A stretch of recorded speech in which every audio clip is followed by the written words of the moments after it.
Trump unleashes pay-up or Putin Plays plan for NATO. Is this alliance doomed to crumble? Breaking news. Former President Trump has proposed a revolutionary new plan for NATO. Pay-up or Putin Plays. This bold, business-savvy approach raises eyebrows and anxieties all over the globe. Buckle up, folks, because Trump is about to go ballistic. Imagine the scene. Trump, perched on a golden throne, because why not, unveils his plan flanked by mannequins dressed in miniature military gear. Each holds a price tag, the cost of defending their respective nations. Nikki may have started her career in South Carolina, but she's now 100% the candidate of Wall Street and the war machine. She wants to go to war with everybody. She wants to kill people. Countries that don't want us there. Countries that don't want us there. We're all over the place. We took a lot of it out. They don't want us. They cost us billions and billions and trillions of dollars. And I just put a truth out. Is everybody, I hope, on truth? It's the greatest. David, you're on truth? I just put it out. They want to give like almost $100 billion to a few countries. $100 billion.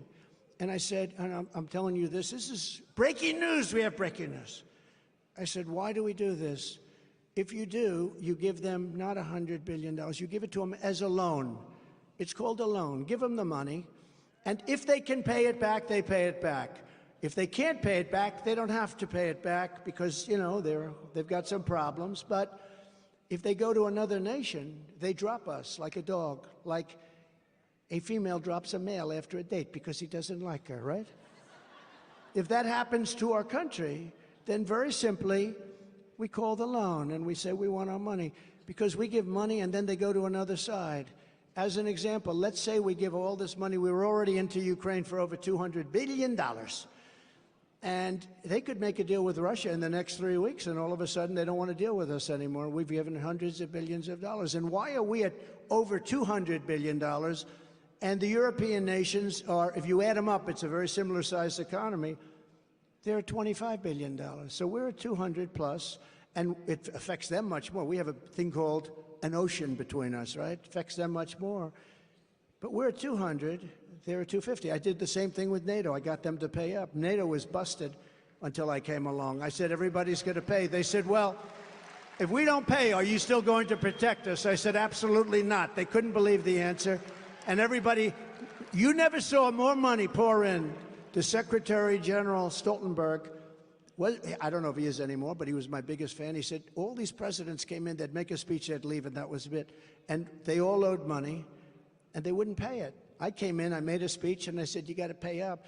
They asked me that question. One of the presidents of a big country stood up and said, well, sir, if we don't pay and we're attacked by Russia, will you protect us? I said, you didn't pay? You're delinquent?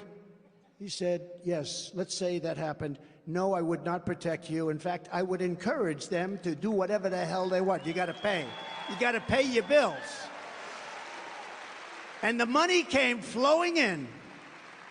And Henry would know this. If I said, yes, I will, you don't have to pay. Yes, I will. Most politicians have said to that, yes, we will protect you under any circumstance. Well, then they're never paying up.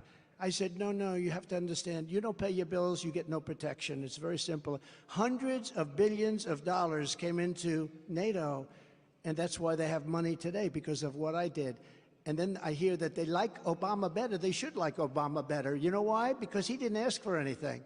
We were like the stupid country of the world, and we're not going to be the stupid country of the world any longer. We're not going to be. Got bad under this guy. So he now wants to send them $50, $60 billion. I have to say one thing. I think the greatest salesman ever in history is Zelensky.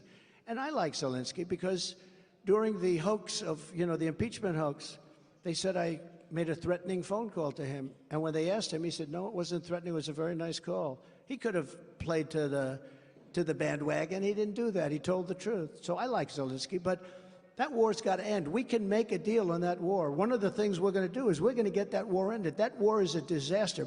Thousands, hundreds of thousands of people are being killed, far more than you're reading about.